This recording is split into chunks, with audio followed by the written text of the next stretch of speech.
As a disease carrier, the wild rat has been hated and remorselessly destroyed over the centuries. But its story is one of paradoxes.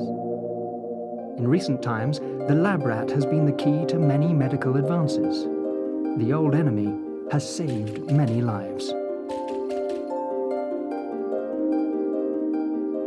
Generations of domestication have created an easy-to-keep, docile subject for experimental studies. Could this animal ever rejoin its wild cousins to survive in the wild? What ghost of a wild ancestor still lies beneath its white lab coat?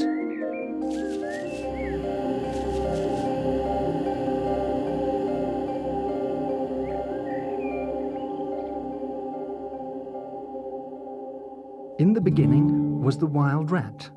Riding on the back of human migrations, this intelligent and adaptable rodent has colonized the world by following in our footsteps. The brown rat is the textbook example of a commensal rodent, literally one who eats at our table. A competitor and a pest. About 100 years ago, rat evolution and its relationship with man took a surprising turn. The rat was selectively bred as a tool for science. The changes selective breeding has brought go deeper than the albino features seen in the classic white lab rat. Its mind has also changed. And there's not just one type of lab rat, but hundreds of strains, many bred for a specific purpose. The features that made the wild rat a pest have made the lab rat a success. It breeds quickly, can be housed in groups, and it's easy to feed. And its modest size means that it can be kept in small facilities. Housed in standardized, disease-free conditions, the use of genetically similar laboratory animals has revolutionized biological science.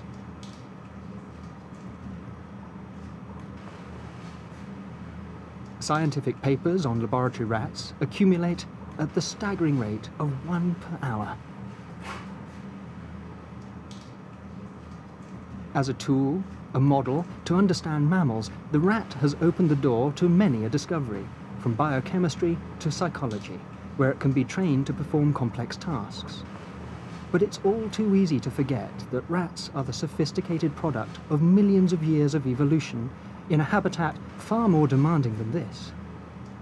How many of its ancestors' behaviors and drives remain locked in, awaiting an outside chance to be expressed? This rat may have successfully learned to associate these objects with reward, but could it still find food in the wild? We opened their cages and let them loose in the sort of enclosed farmyard where a wild rat would thrive. We followed the fate of 50 rats of 2 different strains, Worcester and Lister hooded, born and raised in the laboratory, but who, when released in a large outdoor enclosure, would have to compete, like their wild cousins, for shelter, food, and mates. Predictably, they are immediately curious, but cautious too. It is, after all, the first time they've seen the sky. But it doesn't take too long before the drive to explore, which has made their wild cousins so successful, takes the better of them, with males venturing out first.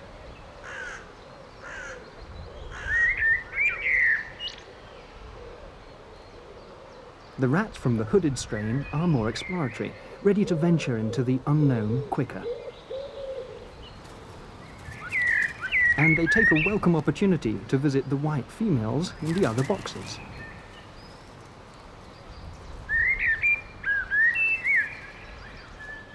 The rats then check out available shelter, a sensible precaution for a prey. It's a good first sign that these lab rats still have some instinct for survival. But equally, rats have a keen desire to explore, and everything is so new.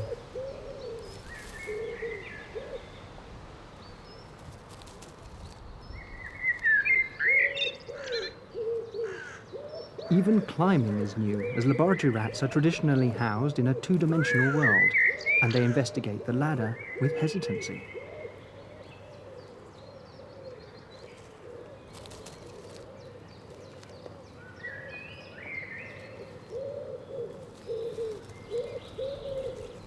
It didn't take them long to find water, and readily took to it.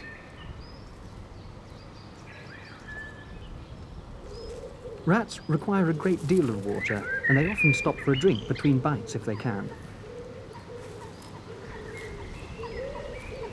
Some soon developed distinctive ways of drinking. This rat always preferred to drink from her paws, or even from a leaf. Perhaps it was a strategy to remain upright and vigilant.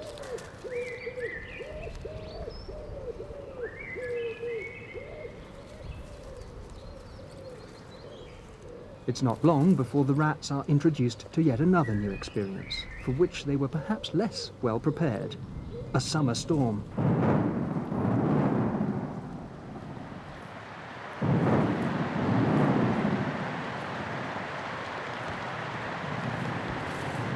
It was a relief to see that most rats were sensible enough to sit it out under cover.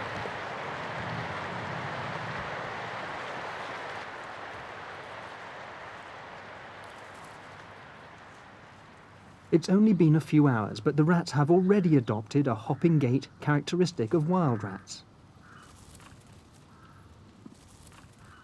And they begin to dig, something that the lab rats haven't been able to do, but they've not forgotten how.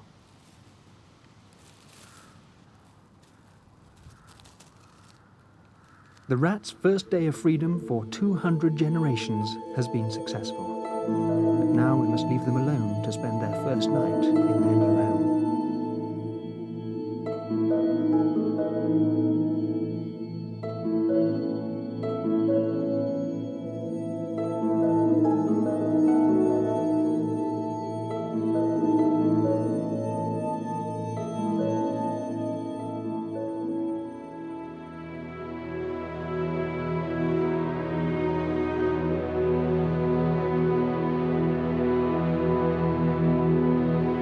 A new day brings new challenges.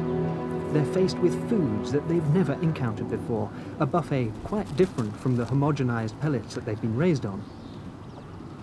Some foods are immediately tempting. Others, a little puzzling.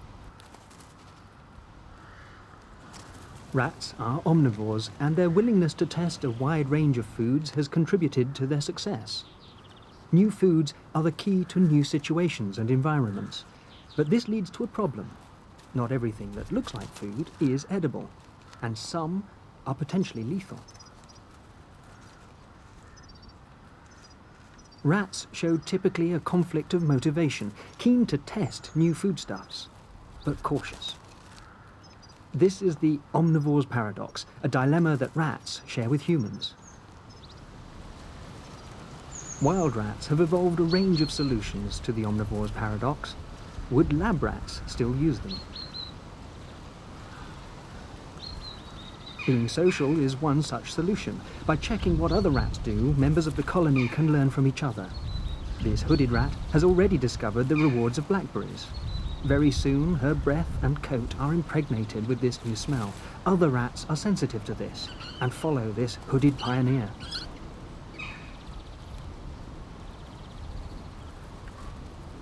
This white rat learns quickly that it may be worth a try, even though he has yet to discover that ripe blackberries are best.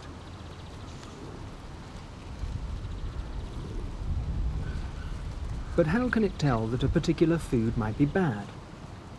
Like humans, rats have evolved the capacity to make a connection between the taste and smell of what they eat and how they feel later, sometimes hours later.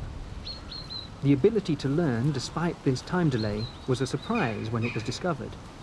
How do you know what has hurt you if the pain occurs several hours later? Yet research has shown that natural selection has shaped their brains so that these important connections are made when food is concerned. This is an important part of the omnivore's armory, an ability that has also been found in humans. And being social helps once again. as rats can learn from the experience of other individuals, a phenomenon called the poison partner effect. If a rat, smelling of a particular foodstuff, is looking unwell, other individuals will avoid that food in the future.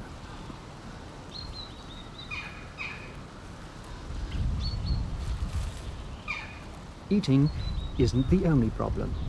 Avoiding being eaten is another danger that small creatures face. The visit of an unwelcome guest sends the colony bolting into their burrows.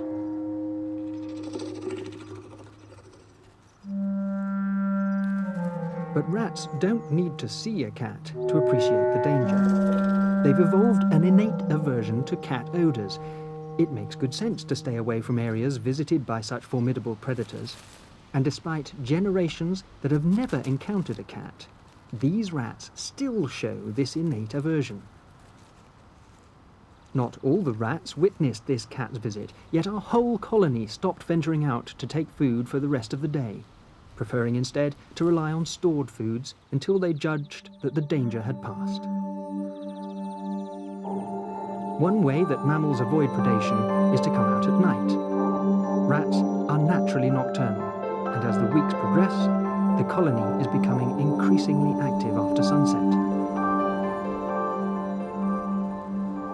And that's not the only change that we see in our rats.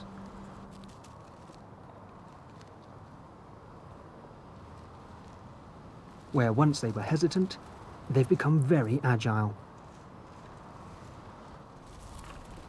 And where they ambled through the open spaces, they now check that there is no sign of danger before moving rapidly between sheltered points.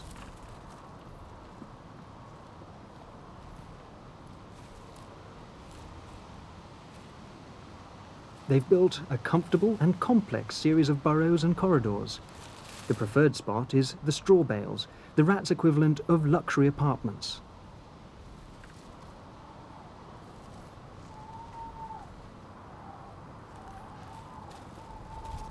Some females are provisioning these new homes with hoarded food.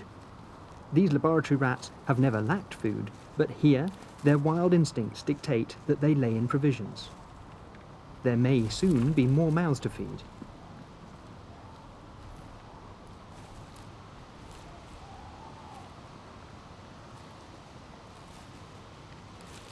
Smell and touch are not the only senses that rats use, and the colony is echoing with sounds that we can't hear. Rats can communicate in the ultrasonic range, above the 20 kilohertz upper limit of our hearing. Whilst the function of these vocalizations are mostly unknown, most are produced socially. Rats have 3 kinds of calls in at least 2 different ultrasonic frequencies.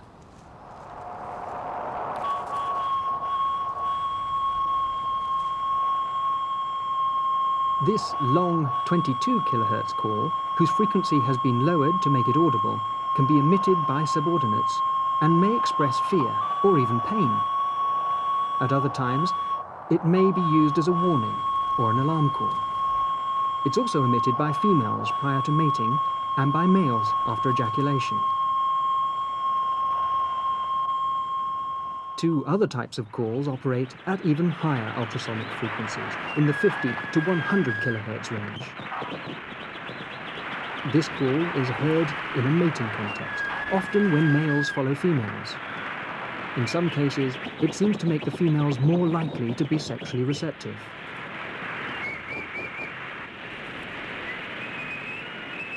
This less complex call can be heard in an aggressive context. And indeed, there were some signs of conflict developing between our rats.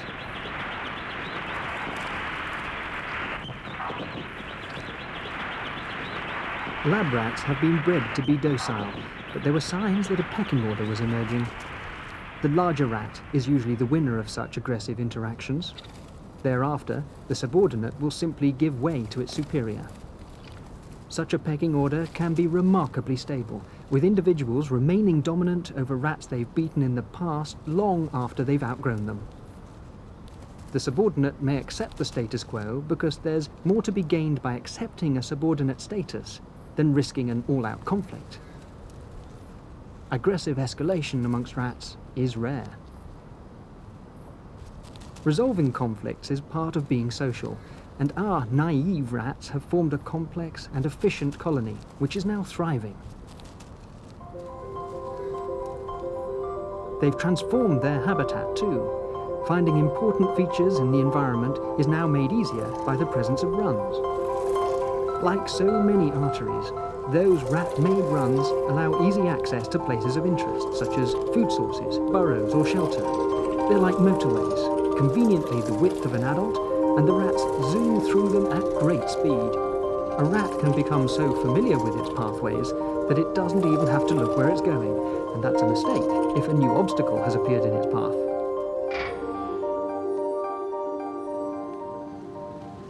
Smells are also an important component of the rat's world. They're used to identify individuals, their sex, dominant status, and estrus cycle. By now, the rats have also probably tuned in to a clan smell.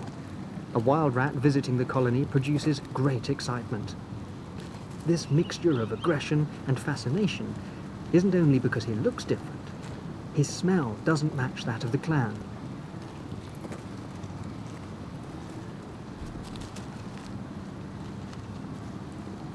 The wild rat is also attracted by the smells emanating from the colony. One smell in particular can provide a frisson of excitement like no other, at least among the males, that of a female on heat. Unless mated, female rats come into estrus every 5 days or so. Estrus lasts a few hours, and males are attentive to any development. In areas sparsely populated in the wild, males may travel over several kilometers to find females. In densely populated areas where food is abundant, like in farms or here, females are more easily available. But males have to compete, and the race to find the female is on, sometimes even before the sun has set.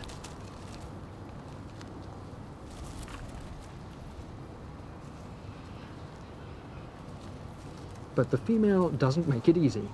Moving around the colony, she invites the males to chase her and encourages competition. Soon, she has a queue following her. It's only when she stops to present her rump in lordosis that the first male in the queue can mate, whilst the others look on. A close examination reveals that her ears are vibrating. This is very sexy, at least for rats.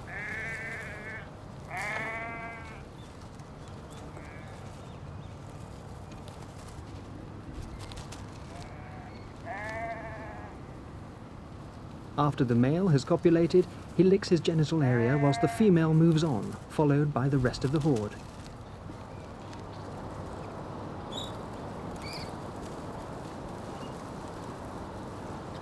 Although it is the female who ultimately decides when to mate, there's a fine line between solicitation and harassment. Even then, the other males interfere very little with the mating male, and don't fight with each other. Reduced fighting may be a feature of generations of laboratory breeding, but it's also found in wild rats. Because the female is constantly on the move, males engaged in fighting would rapidly lose her, and therefore lose the opportunity to mate. This may also be why subordinates are inclined to accept their social ranking in the colony without too much fuss. Even they might have a chance to mate in such an indiscriminate scramble for pole position. Why do such multi-male, multi-female mating patterns exist? It's clear why males benefit from mating with several females, since it will increase the number of their offspring. But why should females, since females are limited by the number of pups that they can produce? This isn't only a feature of harassment, as females, when given the choice, actively choose to mate with several males. Whilst it's still a bit of a mystery, there are several possibilities. For example, females may ensure their eggs are fertilized by reducing the chance of mating with an infertile male. It may also be a way of inducing competition between males, and ensuring that only the best sperm or the fittest males most able to keep up with her win the scramble competition. 3 weeks later, 10 pups are born. Litter size in lab rats is generally more than their wild cousins, but like them, the litter can be fathered by different males. Females make attentive mothers, as virtually no care is provided by the males. Pups are born blind and hairless, and will be dependent on their mother for several weeks. They are at the mercy of predators, and that includes other members of the colony. Infanticide, though not frequent, is widespread amongst mammals. Many instances of infanticide are attempts to limit competition. In some rodents, females may kill the pups of other females, but the real danger are the males, who, profiting from the female's brief absence, may kill some or all of the pups.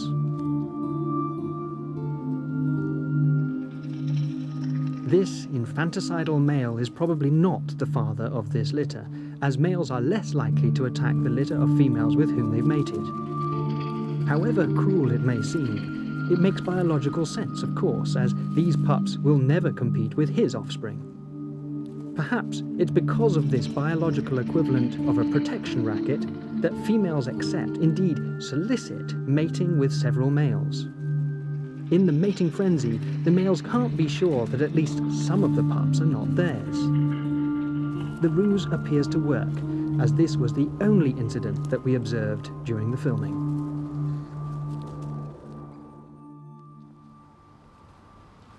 Three weeks later, and the first new arrivals in the enclosure demonstrate how well the colony's doing. The appearance of the pups is testimony to the mixed matings in the colony.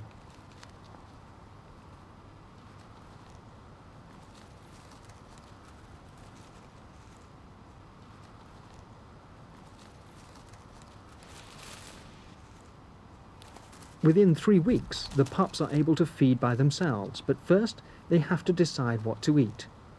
To some extent, they already have some idea. They will have learned what to expect from the taste of their mother's milk, as well as from the smells emanating from other individuals in the colony. The burrows are now acting as information centres, as the rats carry with them a wide panoply of smells from the outside world.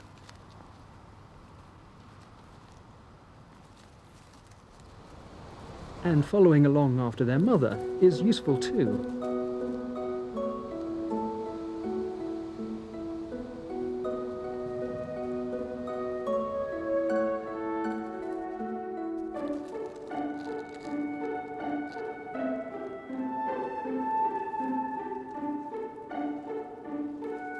By now, the rats have learned to exploit food in the more remote places and climb on small branches with great agility. Well, most of the time.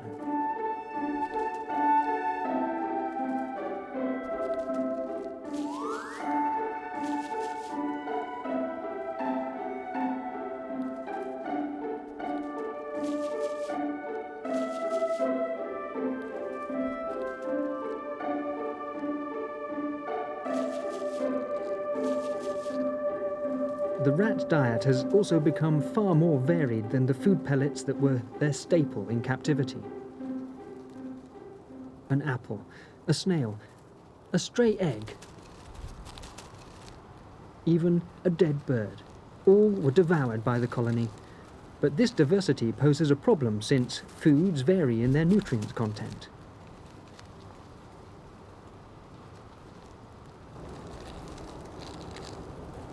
How do the rats know how to select a balanced diet?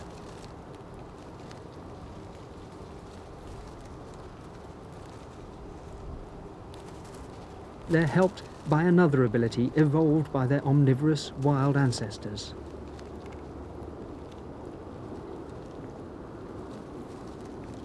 In addition to having learned whether some foods are better than others, rats possess, like humans, some specific appetites, allowing them to compensate for specific deficiencies in some proteins or salt.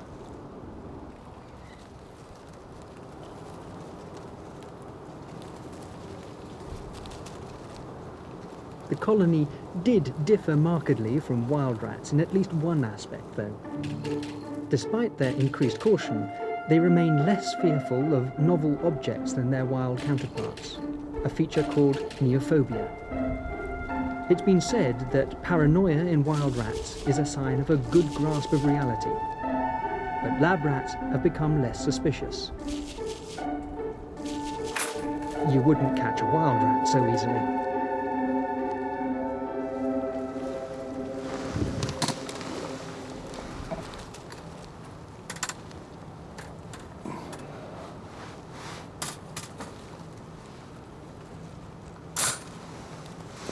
Six months have passed.